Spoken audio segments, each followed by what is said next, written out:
Ever wonder what happens when brilliance meets tragedy? Can genius and misfortune be cosmically connected?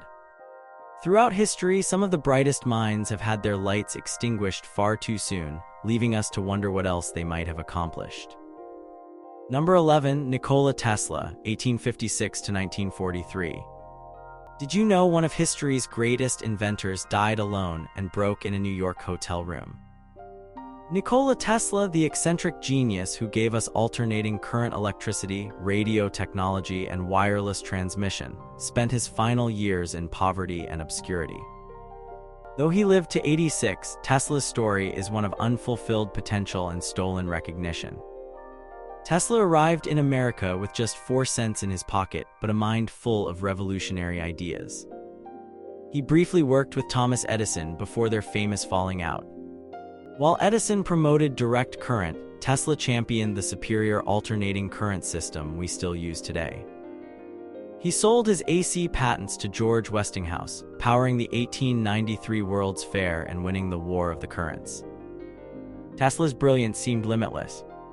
He demonstrated the first radio-controlled boat, developed early X-ray imaging, and claimed to have created a death beam weapon that could end all wars.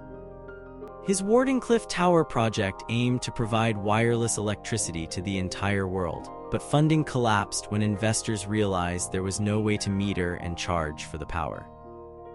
The man who once lit up the night with artificial lightning spent his later years feeding pigeons in park, telling reporters about communicating with aliens and developing increasingly bizarre theories. Hotel staff discovered Tesla's body in January 1943, with the FBI quickly seizing his papers and research. The brilliant mind that imagined our modern electrical world died with few friends and little money, his potential never fully realized. Number 10. Alan Turing, 1912 to 1954. Have you heard about the mathematician who helped defeat Hitler but was destroyed by his own country? Alan Turing, father of modern computing and artificial intelligence, saved countless lives by breaking Nazi codes during World War II only to face criminal prosecution for his homosexuality. At Bletchley Park, Britain's code-breaking headquarters, Turing led the team that cracked the German Enigma code. His work shortened the war by an estimated 2 to 4 years and saved millions of lives. He created the Turing machine, a theoretical device that formed the foundation of modern computer science. His famous Turing test for artificial intelligence still challenges technologists today. Despite these world-changing contributions, Turing's brilliance couldn't protect him from the harsh anti-gay laws of 1950s Britain. In 1952, he was arrested for gross indecency after admitting to a relationship with another man. Given a choice between prison or chemical castration, Turing chose hormonal treatments that caused physical and psychological suffering. 2 years later, his housekeeper found him dead from cyanide poisoning. Beside his bed sat a half-eaten apple, leading many to believe he'd recreated a scene from his favorite film, Snow White, to end his life. The brilliant mind that conceptualized artificial intelligence decades before it became reality was extinguished at just 41 years old. It wasn't until 2013 that Queen Elizabeth II formally pardoned Turing, acknowledging the terrible injustice done to one of Britain's greatest minds. Number 9. Marie Curie, 1867 to 1934. Would you handle radioactive materials with your bare hands?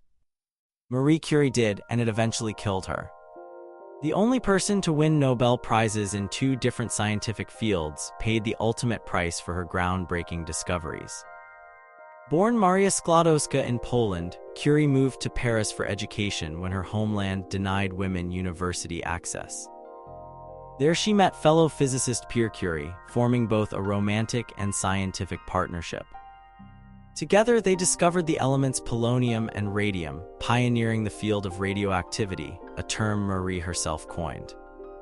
Curie carried test tubes of radioactive isotopes in her pockets and stored them in desk drawers, marveling at how they glowed in the dark. She had no idea the invisible radiation was slowly destroying her body. Even her cookbooks remain so radioactive today, they must be stored in lead boxes. After Pierre's death in a street accident, Marie continued their work alone, becoming the first female professor at the Sorbonne. During World War I, she developed mobile X-ray units to locate bullets and shrapnel in wounded soldiers, personally driving these little Curies to the front lines. The radiation that made her famous ultimately destroyed her. She developed cataracts, suffered from chronic illnesses, and eventually died from aplastic anemia caused by long-term exposure to radiation. Her research notebooks remain so contaminated they can only be handled with protective equipment. The pioneering scientist who revolutionized our understanding of atomic structure sacrificed her life for knowledge we now take for granted. Number 8. Hedy Lamarr, 1914 to 2000. Can a Hollywood sex symbol also be a military technology inventor? Hedy Lamarr proved beautiful faces can hide brilliant minds, pioneering frequency hopping technology that enables modern Wi-Fi, Bluetooth, and GPS while starring in films during Hollywood's golden age. Born Hedwig Kiesler in Vienna, Lamarr gained notoriety for her role in the controversial 1933 film Ecstasy, featuring the first on-screen female orgasm in mainstream cinema. After escaping her controlling first husband, an Austrian arms dealer with Nazi connections, she fled to Hollywood and became one of MGM's biggest stars. Few knew that between takes, Lamarr worked on inventions in her trailer.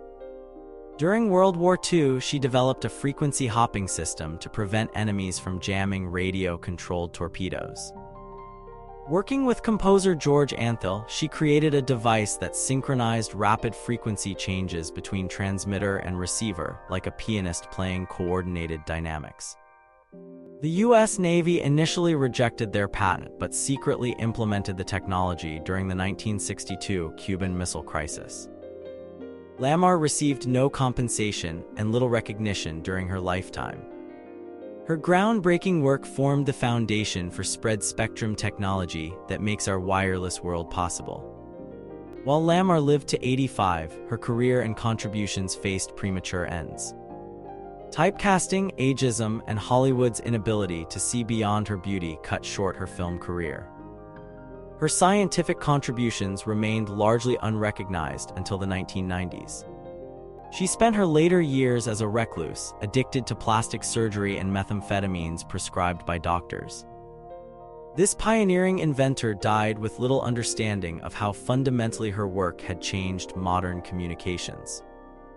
Number 7. Percy Julian, 1899 to 1975. How does a black man become one of America's greatest chemists during the height of Jim Crow? Percy Julian overcame extraordinary racial barriers to revolutionize medicinal chemistry, facing bomb attacks on his home while synthesizing compounds that have saved countless lives. Born to former slaves in Alabama, Julian's early education came from a two-room schoolhouse that only went through 8th grade. Despite these limitations, he graduated as valedictorian from DePaul University, earned his Ph.D. in Vienna after American universities rejected him, and became one of the first African Americans to receive a doctorate in chemistry. Julian's groundbreaking work centered on synthesizing medicinal compounds from plants. He developed a process to extract steroids from soybeans, making hormones like progesterone and cortisone widely available and affordable. His cortisone synthesis brought relief to millions suffering from rheumatoid arthritis at a fraction of previous costs. When Julian purchased a home in Oak Park, Illinois, a segregated suburb of Chicago, arsonists firebombed his house before the family moved in. Undeterred, Julian stood guard with a shotgun to protect his family after they moved in. The second bomb was thrown at the house months later. While Julian lived to 76, his scientific career faced continuous obstruction. Major pharmaceutical companies refused to hire him despite his brilliance. Academic positions were denied based on race. Though he eventually founded his own successful company, Julian Laboratories, one can only imagine what more he might have accomplished without the constant barriers of racism. His life represents both extraordinary achievement and the untimely end of countless possibilities due to discrimination. Number 6. Rosalind Franklin, 1920 to 1958. What if one photograph could help unravel the secret of life itself? Rosalind Franklin captured the famous Photo 51 that revealed DNA's double helix structure, but died before receiving proper credit for one of science's greatest discoveries. Franklin specialized in X-ray crystallography, a technique that reveals molecular structures through diffraction patterns. At King's College London, she produced incredibly clear images of DNA structure through meticulous work. Her famous Photo 51 captured the crucial X-shaped diffraction pattern that revealed DNA's helical nature. Without Franklin's knowledge or permission, her colleague Maurice Wilkins showed her data to competitors James Watson and Francis Crick. This critical information helped them build their DNA model and publish their landmark paper in 1953. While Watson, Crick, and Wilkins received the 1962 Nobel Prize for this work, Franklin never shared in the recognition. Ovarian cancer claimed Franklin's life at just 37. The Nobel Prize cannot be awarded posthumously, but more tragically, Watson and Crick minimized her contributions in their accounts of the discovery. Watson's book, The Double Helix, portrayed Franklin as difficult and unattractive, further diminishing her role. Only decades later has Franklin received proper recognition as a crucial contributor to one of science's most important discoveries. Her career was doubly cut short, first by gender discrimination that limited her professional opportunities, and ultimately by premature death that prevented her from witnessing her work's full impact on molecular biology. Number 5. Philo Farnsworth, 1906 to 1971. Could a 14-year-old farm boy really invent television? Philo Farnsworth sketched out the first electronic television system as a teenager, only to spend his life fighting corporate giants for recognition and proper compensation. Growing up on an Idaho potato farm without electricity until his teens, Farnsworth became fascinated with electronics through mail-order magazines. While plowing a field in straight rows, the young Farnsworth realized an image could be captured and transmitted by scanning it in lines of light.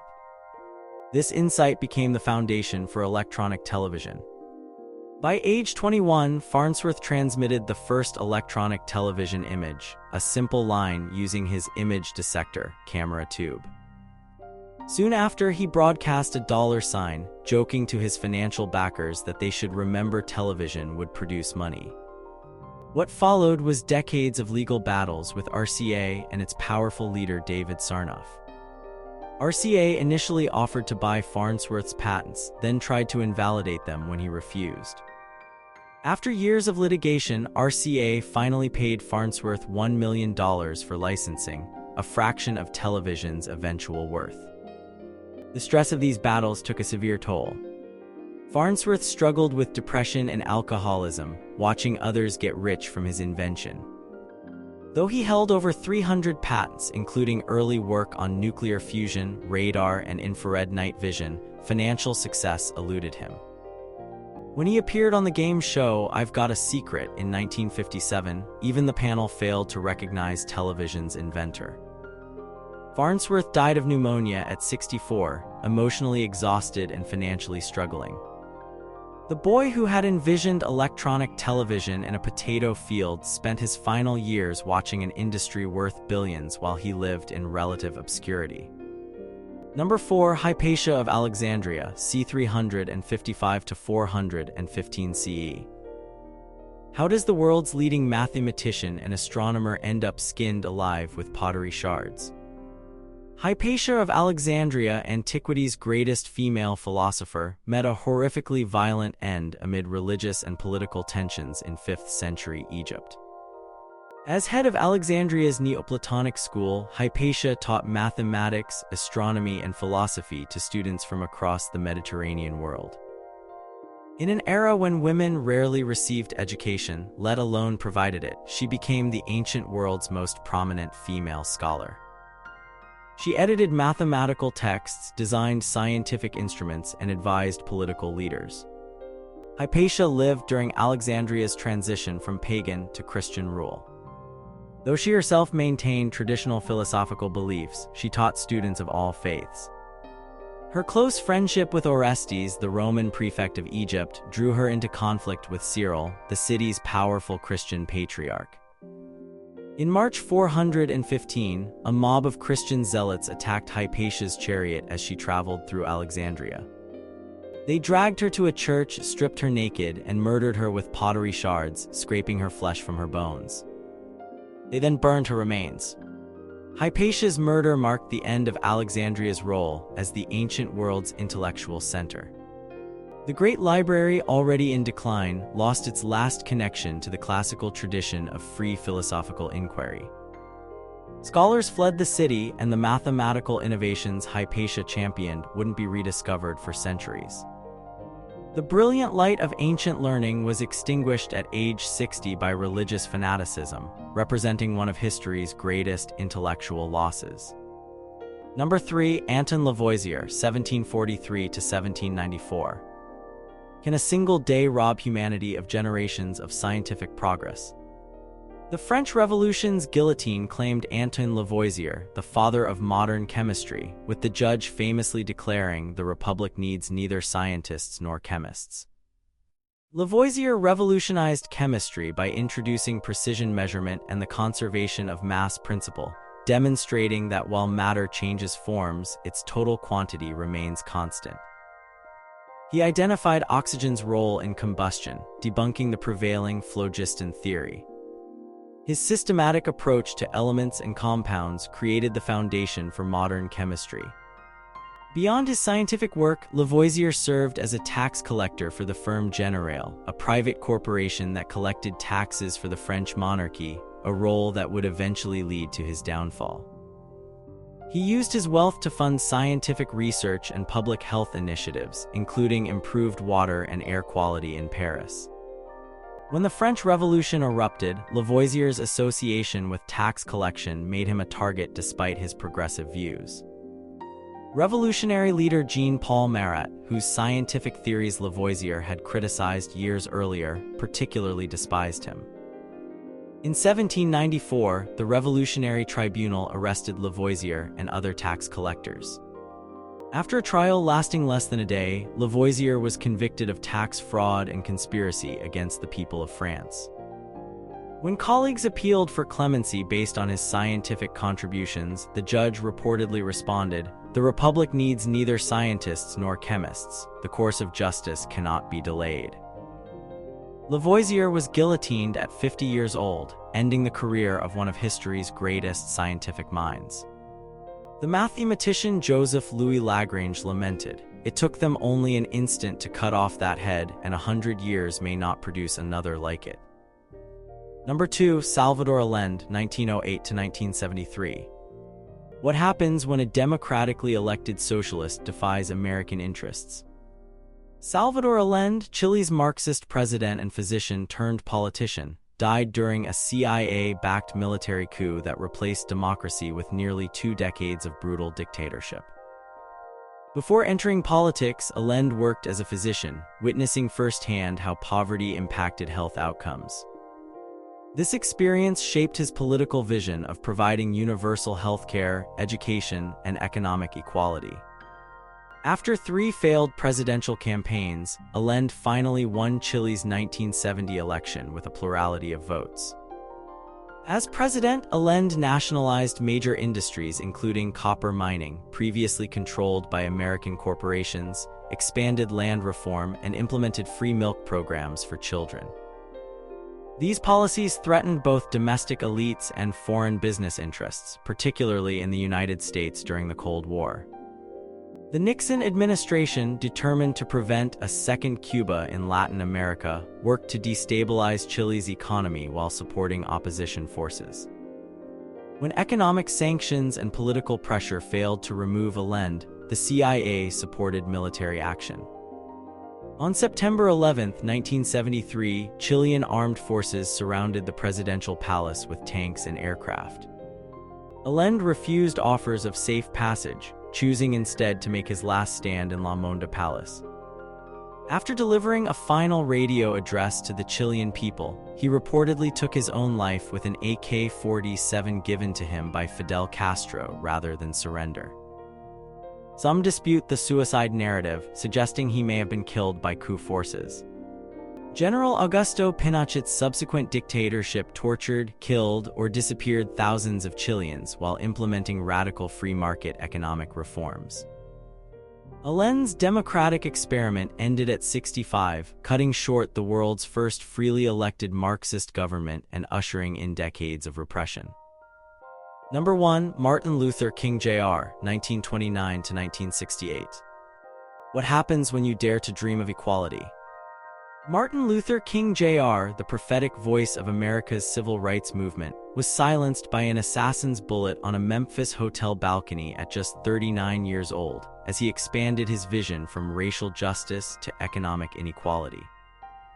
King's journey began in Montgomery, Alabama, where he led the famous bus boycott following Rosa Parks' arrest. His philosophy of nonviolent resistance, inspired by Gandhi and his own Christian faith, transformed American protest movements. His "I Have a Dream" speech during the 1963 March on Washington remains one of history's most powerful orations. Though remembered primarily for civil rights advocacy, King's vision had broadened significantly by the time of his death. He had begun speaking against the Vietnam War, connecting militarism with poverty and racism as interlinked evils. His final campaign, the Poor People's Campaign, sought to unite Americans across racial lines to demand economic justice. King had traveled to Memphis to support striking sanitation workers when he was killed on April 4, 1968. Standing on the balcony of the Lorraine Motel, he was struck by a single rifle bullet fired by James Earl Ray from a nearby boarding house. King's assassination sparked riots in over 100 American cities. What makes King's death particularly tragic is the evolution of his mission cut short. He was moving beyond civil rights to challenging America's economic system itself. FBI Director J. Edgar Hoover had labeled King the most dangerous Negro in America, and surveillance records show increasing government concern about King's economic message uniting poor whites and blacks. The man who forced America to confront its original sin of racism never lived to see his expanded vision of economic justice take shape. Would today's conversations about inequality be different if King had lived another 20 or 30 years? What dreams might have been realized by now? What innovations, discoveries, and visions did humanity lose with these untimely deaths? How different might our world be if brilliant minds hadn't been silenced by prejudice, politics, and violence? When genius meets an early end, we all share in the loss, left to wonder what might have been and what revolutions remain unrealized.